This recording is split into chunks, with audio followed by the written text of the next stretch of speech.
Now the thing is, everyone is hearing about the good news.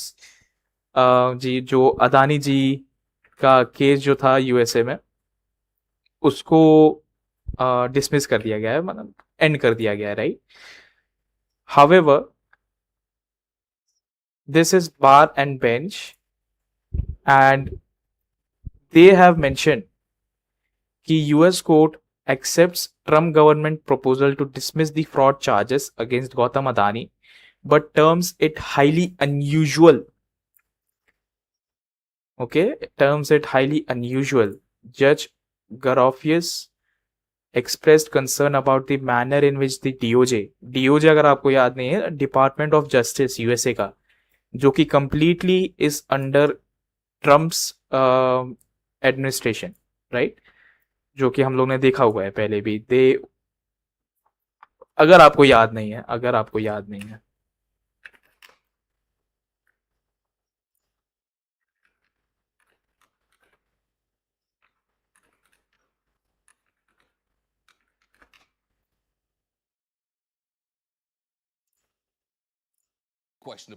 ये है Epstein files के prosecutions के time का। When Bondi testified before Congress in February, and a congressman brought up some footage from January 6th. I want to show you just a brief video. ये तो बल्कि सिर्फ protest के बारे में था। एंड ये जो पैम बॉन्डी है, इसके रिस्पॉन्सेस और इसका behaviour regarding to the victims of Epstein files इतना इनसेन था, पूरा दुनिया हिल गया था इस चीज से। और she is I think head of DOJ, right? So we know that DOJ is under Trump's administration, and DOJ made the proposal and termed it highly unusual. Okay, so that's what's happening. Okay, ये हो रहा है भाई। देखते हैं अब पूरी कहानी क्या है, let's look into it.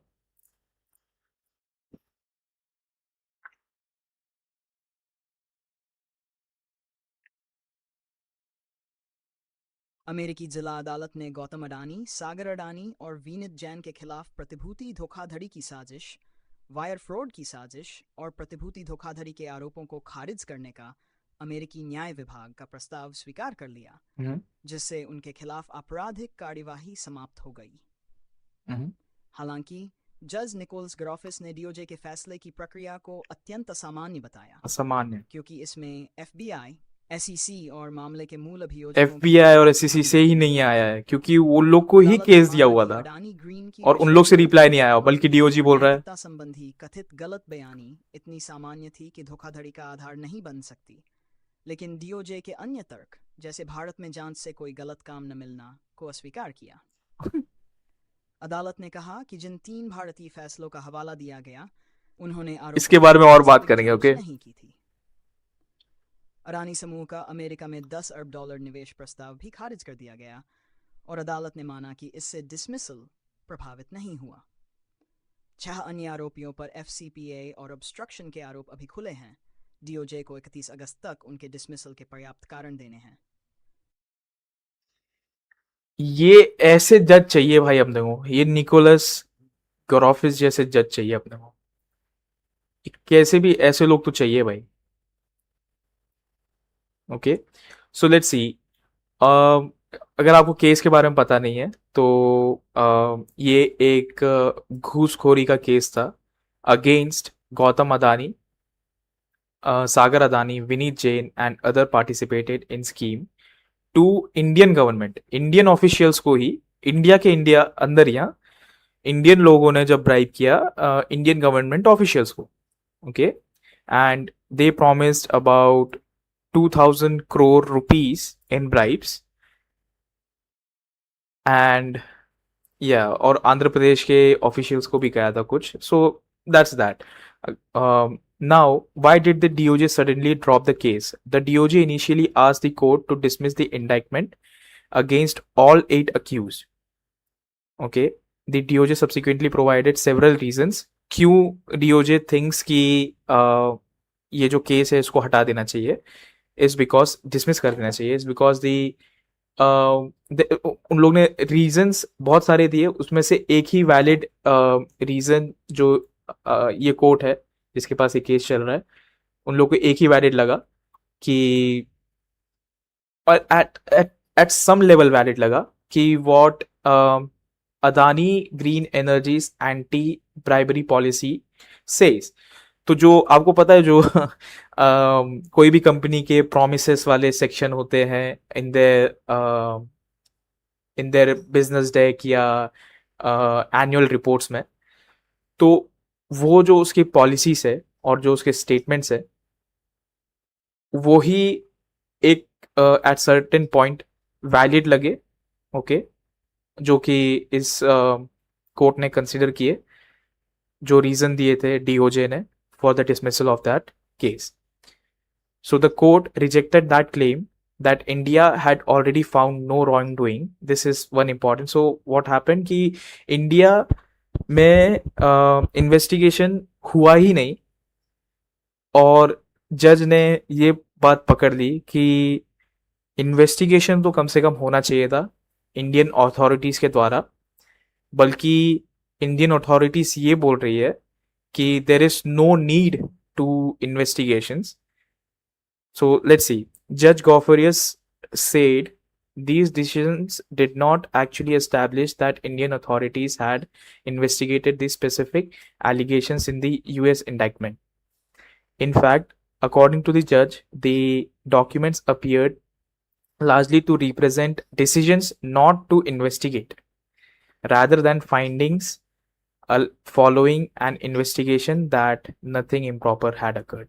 तो इन्वेस्टिगेशन जो डिसीजन लिए गए कि इन्वेस्टिगेशन क्यों नहीं लेना चाहिए वो ज़्यादातर मेंशन था, ना कि एक्चुअली इन्वेस्टिगेशंस के में जो क्या मिला है, जांच पड़ताल में क्या मिला है, वो जांच पड़ताल नहीं करने का उन लोग को रीजंस दे दिया गया है, ठीक है। और फिर ऊपर से दी अच्छा वो तो आगे आएंगे। सो the DOJ also argued that the case was predominantly foreign in nature. तो DOJ ने ये भी बोला कि हम लोग को क्या करना है as a US court and US entity, हम लोग को क्या करना है, जो भी है वो इंडिया देख लेगी खुद ब खुद अपने अपने इसमें, तो ये फॉरेन इन नेचर है अपने लिए। सो द जज did not accept this as sufficient justification for dismissing the charges. तो उसने ये भी नहीं माना भाई कि फॉरेन इन नेचर है तो मैं क्या करूँ, ये जस्टिफिकेशन नहीं है ये इसको वो करना, डिसमिस करना। Similarly, the court rejected arguments that Indian authorities had already dealt with the matter. US investors had not suffered financial losses, and the accused might not appear before the US court.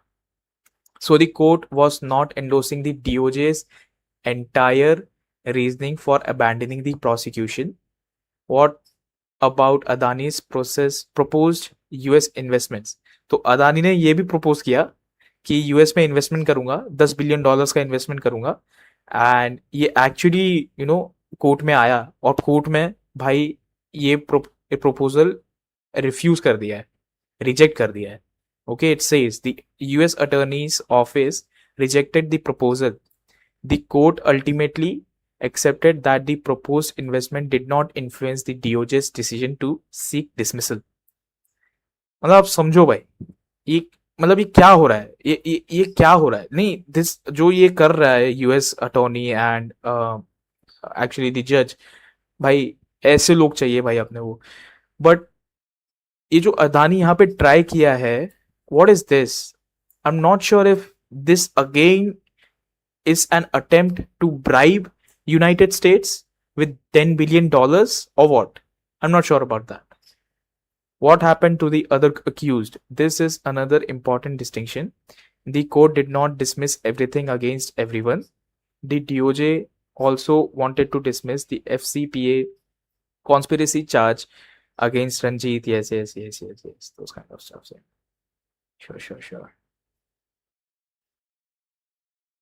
So yes, that is what happened. So in eventually DOJ का जो ये request था, सबको पता है भाई, कुछ ना तो कुछ अभी इतना सब चीजें हुई है और जज ने इतनी सारी चीजें रिफ्यूज की है, रिजेक्ट की है, और उसके बाद भी इतना प्रेशर दिया गया कि एट द एंड जज को भी ये केस को डिसमिस करना पड़ा. Okay, so this is what actually happened, this is the truth, right? This is what actually happened. Rahul Gandhi ने भी ये ट्वीट शेयर किया भाई. There is much more to this than meets the eye. A compromised PM was forced to sell India's interest. India is paying a huge price. I'm not supporting the second statement, but yes, the first statement, there is much more to this than meets the eye. 100%, 100%. जो दिख रहा है शायद वही नहीं है. The truth again is in the gray. The truth again is in the gray, भाई. Okay okay. तो यहाँ पे ये न्यूज देख लिया अपन. US court accepts Trump government proposal to dismiss fraud charges against Gautam Adani but terms it highly unusual. And this is what we see. Maharashtra clears. अब क्योंकि हो गया ना, क्लीन शीट मिल गई है. सो 83,700 square feet of forest land for 2 Adani group projects. So nice.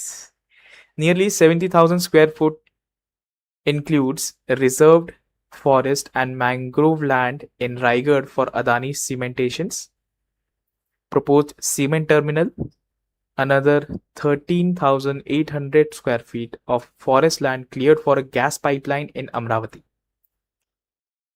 Okay? Okay, bro.